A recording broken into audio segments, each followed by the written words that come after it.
여러분, 밀양의 송전탑 문제 어떻게 생각하십니까? 다 끝난 일이라고 생각했는데 일단락 됐다고 생각하신 분들 많으시죠. 그런데 저도 그랬습니다. 근데 이것이 아직 끝난 일이 아니다라고 외치고 계시는 분들이 계세요. 자, 10년이 됐습니다. 10년 동안 가장 고생하신 분들은 아마도 밀양 주민 여러분들이시겠죠? 그 옆에서 큰 도움 주고 계시는 한 분 오늘 모셔서 그 얘기 좀 듣겠습니다. 자, 송전탑 반대 대책위의 이계삼 사무국장님 나오셨어요. 네, 안녕하세요. 반갑습니다. 안녕하세요. 네. 저도 깜짝 놀란 게 이제 다 끝난 일이라고 생각했는데 아직도 네. 진행 중이라고요? 네, 아직까지 밀양의 송전탑 경과지 마을이 30개 마을인데요. 12개 마을에서 인원수로 하면 302명 정도 되고요. 그리고 세대수로 하면 193세대 주민들이 그 한국전력이 주겠다는 그 보상금 수령을 거부하면서 계속 저희와 함께 계속 싸우고 계시는 그런 상황입니다. 그렇군요. 네네. 10년이 흘렀어요. 네. 그렇습니다. 느낌이 어떠세요? 저희가 10주년 행사를 12월 26일 날 했습니다. 그날이 투쟁이 시작된 날로 환산을 해보니까 3,674일이 되더라고요. 정말 기가 막힌 세월이죠.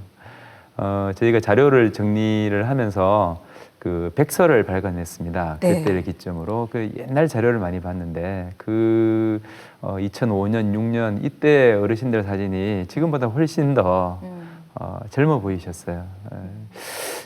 세계적으로 어떤 하나의 국책 사업을 두고 주민들이 10년 동안 저항을 하고 또 이미 사업이 완료됐음에도 불구하고 그 진실과 정의를 밝혀달라고 외치면서 계속 저항을 이어가고 있는 이런 사례가 있을지 저희들도 뭐 가문하지만 네. 세계사적으로도 유례가 없는 그런 일이 아닐까 이런 생각을 합니다. 어르신들 정말 대단하시고 또 정말 고생하셨다는 생각이 들었습니다. 밀양에서 그분들 다 포도 농사도 하시고 뭐 네, 농사 짓던 분들이시잖아요. 지역별로 다 농사가 좀 다릅니다만. 네, 근데 그게 밀양 송전탑 반대 운동이 어떻게 해서 처음에 시작이 된 거죠? 맨 처음 정부 계획으로 입안이 된 것은 문서로 확인되는 것은요. 2000년도에 김대중 정부 시절에 그 고리 지역 옆에 신고리 핵발전소를 정설하는 계획이 나왔습니다. 그래 거기에 바탕해서 북경남 변전소 그러니까 창녕에 있습니다. 거기까지 90km짜리 76만 5천 볼트 송전선로 계획이 2000년도에 나왔습니다. 근데 저희가 쭉 자료를 좀 확인을 해보니까 주민들은 2005년도에 그 환경영향평가 사업설명회라는 게 있어요. 네. 그때 처음 알게 되었거든요. 그런데 실은 2002년, 2003년, 2004년 그 무렵에 이미 어떻게 노선을 걷고 어떻게 사업을 완료하겠다라는 정부 계획은 이미 다 서 있었던 거죠. 예. 모든 것이 그때 예. 결정되어 있었습니다. 그리고 환경영향평가 주민설명회를 통해서 주민들이 인지를 하게 되었죠. 깜짝 놀랐고 그리고 2005년 12월 5일입니다. 그때 그 30개 마을 중에서 상동면 여수 마을이라는 데가 있는데 그 마을 주민들이 자발적으로 트럭에 뭐 꽹과리나 북 이런 걸 싣고 한국전력 밀양지사 보러 가서 이제 마을 시위를 했던 게 그게 이제 기록된 반대 운동의 첫 시작입니다.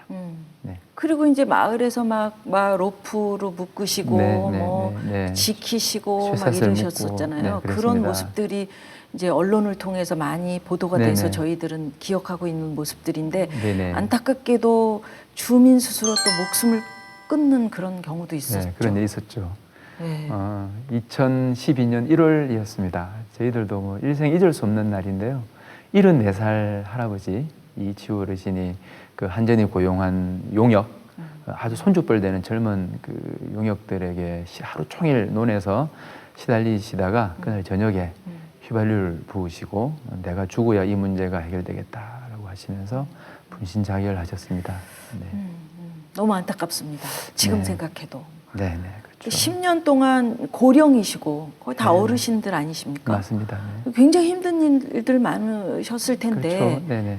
기억하시는 가장 힘든 일? 어떤 게 그래요. 있을까요? 뭐 방금 말씀드린 그 이치우 할아버지 분신자결하셨을 때가 일단 제일 뭐 힘들었던 시기였던 것 같고요. 또 2013년 10월 달에 그 한국전력이 그때 13번째였습니다. 공사 재개된 시점이. 들어왔을 때는 이전과 좀 달리 하루에 매일 밀양 그 공사 현장 곳곳에 3,000명의 경찰 병력이 사실상 저희는 뭐 계엄이 따로 있나 이런 느낌이 들었었어요. 그래서 어르신들이 너무 힘들어하셨습니다. 현장 진입을 못해서 노숙을 하고 뭐 컵라면 끓여 드시면서 비닐 덮고 주무시고 그때가 굉장히 힘들었고요. 또 그러다가 결국은 또 2013년 12월 6일 날 또 할아버지 한 분이 더 음독 자결하셨죠. 그때가 제일 힘들었던 것 같고 네. 또 한국전력이 이제 주민들이 계속 완강하게 버티니까 그 보상금을 이제 마을 단위가 아니라 집집마다 개별로 보상금을 주겠다고 하면서 주민들을 찬반으로 보상금을 수령력으로 그 서로 싸우게 만들었던 그 시기가 있었어요. 그래서 굉장히 그때 주민들도 힘들어하셨고 네. 저희들도 힘들었습니다. 네. 최근에 검찰이 네네네. 그 밀양 송전탑 반대했던 주민 여러분들 15분을 네네. 구속형? 아 징역형을. 징역형? 그러니까 저희 밀양 송전탑 관련해서 2013년도부터 그 기소되거나 했던 분들은 69명이에요. 근데 그 69명들이 개별적으로 재판을 받고 이렇게 했는데 18명이 한꺼번에 모여 있던 큰 네. 사건이 있었습니다. 네. 그 사건 관련해서 말씀 주신 대로 뭐 15명에게 네. 징역형을 구형했어요. 다 어르신들이고 그 그렇죠. 동네 네, 맞습니다. 마을 주민들. 네, 70대 어르신들 두 분이 계시는데 예. 그분한테 4년을 구형했어요. 예, 그게 저희들은 너무 좀 어처구니가 없었는데 분을 반대 운동을 아주 열심히 하셨고 뭐 공권력과 부딪히거나 또 마을 주민들과 뭐 물리적으로 접촉했던 부딪혔던 일은 맞습니다. 사실 징역 4년이라 하는 거는요. 뭐 특수 찾아봤으니까 뭐 특수 강도, 뭐 강간 이런 범죄자들에게 그 구형되는 형량이더라고요. 근데 무슨 일을 하셨길래 징역 4년? 그분들은 뭐 그 경찰과 그 뭐 물리적으로 부딪히면서 좀 심하게 부딪히거나 또 마을 주민들과 또 이 찬반을 두고 갈등하면서 좀 물리적인 접촉이 있었던 일인데 실제로 그 건수가 좀 많기도 했지만 사실 밀양 송전탑이라는 아주 특수한 상황이 아니었다면 사실은 그 개별 사건들은 정말 기소가 될 만한 일인가가 의심스러울 정도의 사건들이었었어요. 근데 그 고령의 노인들에게 또 그 중에 네. 한 분은 암으로 투병 중이신 분이셨고요. 또 뭐 어떤 할머니 한 분은 그냥 십수명의 여경들에게 막 아주 모욕적으로 끌려 나오면서 발버둥을 치다가 그 분김에 여경의 손가락을 깨물었단 말이에요. 네. 근데 그 할머니는 비닐하우스 가서 하루에 3만 원, 4만 원 일당 받으시면서 일하시는 분이에요. 근데 그런 분에게도 뭐 벌금을 400만 원을 구형을 하고 물론 이제 판결 과정에서 그 징역형 구형이 뭐 벌금형으로 낮아지는 경우나 선고 유예되는 경우도 있었습니다만 검찰의 판단은 굉장히 가혹했다라고밖에 말할 수가 없습니다. 일단은 송전탑도 들어섰고요. 송전로에 네네. 전기도 흐르고 있고요. 네, 맞습니다. 그래서 이미 이제 일단락 된 것 같은데 네, 아직도 네. 여전히 네네, 나는 이거 수용하지 못한다. 네네. 그리고 나는 시위에 나서겠다. 네네. 이런 주민들 많이 많으시다면서요? 계시죠. 네. 지난 12월 26일 문화제 그 행사할 때에도 주민들만 그 200여 명 가까이 오셨어요. 그러니까 10년 투쟁을 하면서 처음에는 생존권, 재산권이나 건강권을 지키기 위한 어떤 뭐 차원에서 출발을 하셨던 건데 너무 많은 일을 겪으신 거예요. 한국전력과 정부의 행태가 스스로의 존엄을 지키기 위한 어떤 차원이 아닐까 보고 있는데요. 그러니까 우리는 돈을 더 받기 위해 싸운 게 아니다. 그냥 돈으로 우리를 틀어막지 말라. 그리고 왜 이런 그 초고압 송전선로가 집 앞을 지나가야 되는지 그런 진실을 좀 밝혀달라. 그리고 우리가 정당했다는 것을 좀 검증해달라. 주민들은 이런 차원에서 계속 버티고 계시는 것이죠. 네. 그러니까 제가 이제 방송을 하면서 도심에 네. 계신 분들이 그 밀양의 어떤 그 몸부림을 네. 네. 밀양의 일로만 보시면 안 된다. 네네. 왜냐면 그분들 희생으로 도시에서 편하게 그렇죠. 전기 쓰니까요. 네네, 맞습니다. 네. 그래서 밀양 송전탑이 우리 사회에 환기했던 중요한 문제의식이 바로 말씀하신 그 지점이라고 생각해요. 우리는 참 편하게 살고 있잖아요. 네. 어디든 아무 데서나 이렇게 버튼만 누르면 전기가 들어오고 매우 쌉니다. 특히 산업용 전기요금, 그 대기업, 대공장들의 혜택을 보는데 세계적으로도 유례가 없어요. 원가보다 훨씬 싼 시장 경제 원칙과도 맞지가 않죠. 그런데 그 싸고 편리한 그 전기가 실은 시골 할아버지 할머니들의 눈물을 타고 흐른다는 것을 우리 어르신들이 밝혀내셨다고 저는 생각합니다. 네. 송전탑 반대 운동한 지가 10년. 네, 네. 그렇죠. 예. 행사도 하셨다면서요, 얼마 전에? 예, 12월 네. 26일 날 10주년 기념 문화제를 했어요. 그리고 예. 말씀드린 것처럼 백서를 발간했고요. 또 사진으로 모아서 화보집도 발간했습니다. 전국에서 한 800여 명 그날이 성탄절 다음 날이었는데 많이 오셨고요. 굉장히 흥겨웠습니다. 네. 어르신들이 굉장히 뿌듯해하셨어요. 우리가 틀리지 않았다. 우리를 잊지 않았구나. 우리 잊지 않는 사람이 이렇게 많다. 그래서 우리가 버티고 있는 게 쓸데없는 어떤 그런 무모한 이런 게 아니라 한국 사적으로도 사회적으로도 굉장히 중요한 의미가 있다. 그동안 우리 참 잘했다. 이런 마음들을 느끼셨을 것 같아요. 네. 그렇다면 대책위 입장에서 네네. 밀양 송전탑 반대 운동 10주년 네네. 어떻게 보세요? 어떤 의미라고 보세요? 예. 그래서 또 에너지 민주화라는 표현을 우리가 쓰고 있어요. 그러니까 한국 사회가 많이 민주화됐다고들 어쨌든 뭐 여러 가지 뭐 후퇴도 하고 전진도 하고 하지만 어쨌든 민주화의 흐름으로 가고 있다라고 많이 믿고 계시지만 에너지 영역은 그렇지 않은 것 같아요. 1970년대 군사 독재 시절에 마련된 그 법이 여전히 건재하고 그 법으로 인해서 주민들이 속절없이 자기 재산권, 건강권을 다 뺏겨야 되고 지금 밀양과 같은 곳이 전국적으로 굉장히 많이 있습니다.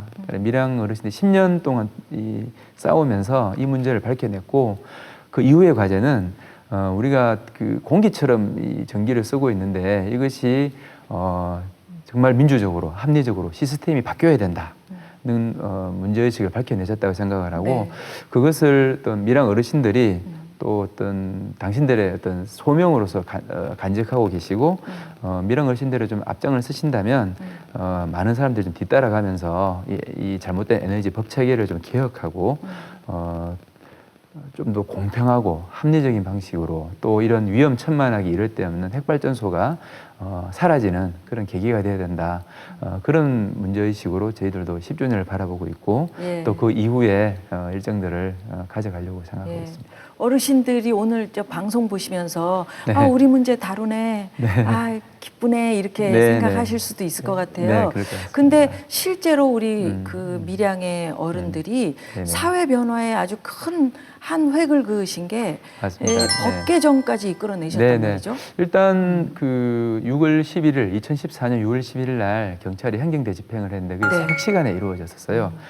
해가 뜨기 전에 경찰들이 움직였고 그래서 국회 안전행정위원회에서 행정대 집행법이 일부 개정이 되었습니다. 예. 그러니까 해가 뜨기 전에 혹은 또 일몰 시간에는 대집행을 할 수 없도록 굉장히 소중한 변화라고 생각하고요.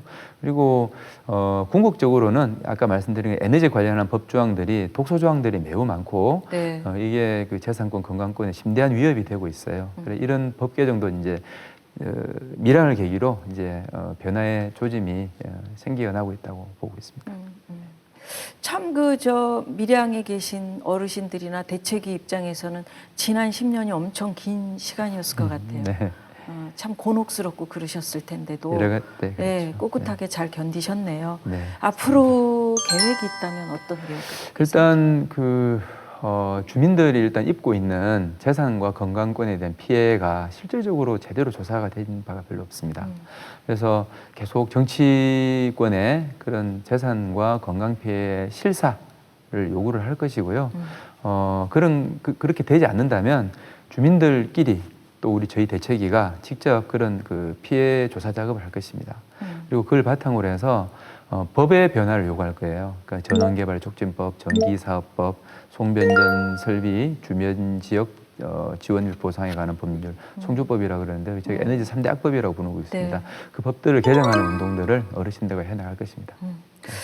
사무국장님 근데 최근에 녹색당 비례대표 2번으로 출마 네. 선언하셨어요? 네네 맞습니다. 그러세요? 네. 제가 국장님 칼럼 읽어봤는데 네. 정치를 하지 않겠다 이렇게 얘기하셨었는데 네 소신을 맞습니다. 바꾸신 계기가 있으신가요? 네, 밀양 송전탑 싸움을 하는 과정에서 결국은 정치가 우리 삶에서 얼마나 중요한가 하는 것을 온몸으로 느낄 때가 참 많이 있었어요. 근데 그걸 꼭 내가 해야 되는가? 그래요. 저 같은 성정을 갖고 있는 사람이 정치를 하는 것은 아니다라고 누구나 다 얘기를 하시고 그러는데요.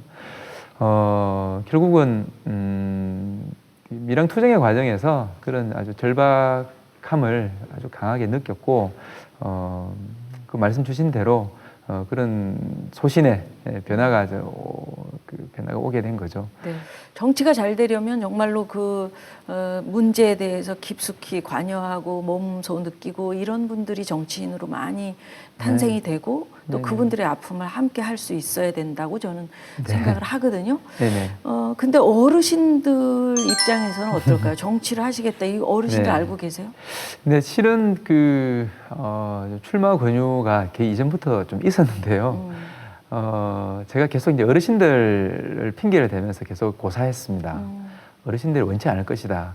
근데 또 막상 그 출마 이전에 어르신들에게 뜻을 여쭤볼 때가 있었는데 뜻밖에도 아주 굉장히 반색하시면서 실은 자네가 그런 일을 역할을 해주기를 우리도 바라고 있었다. 네. 잘 되었으면 좋겠다. 네. 녹색당이 워낙 인지도가 좀 낮고 소수 정당이어서 그게 좀 너무 아쉬운데 네. 잘 되었으면 좋겠다라고 아주 또 도와주시겠다고도 말씀하셨고 네. 그렇습니다. 네. 어르신들이 막 큰 힘을 주시는 거네요. 네. 뭐, 결국은 저는 밀양 송전탑 싸움의 과정에서 느낀 바 그리고 그 절박함을 가지고 또 밀양 어르신들의 어떤 기운에 이끌려서 네. 정치의 장으로 나가는 거라고 그렇게 생각하고 있습니다. 예. 앞으로 남은 선거 기간이 어쩌면 지난 10년보다도 네. 더 힘든 여정이 될지도 모르겠습니다만은 네네. 밀양에 계신 어르신들 생각하시고 네. 힘내주시기 바랍니다. 네, 감사합니다. 오늘 말씀 잘 들었습니다. 고맙습니다. 네, 감사합니다. 감사합니다. 예, 여러분 들으셨지요? 밀양에 계시는 송전탑을 지키고 계신 주민 여러분들 잊지 말아 주시고 기억해 주시고 이런 부탁 드리면서 저희는 다음 주 이 시간에 다시 찾아뵙겠습니다. 고맙습니다.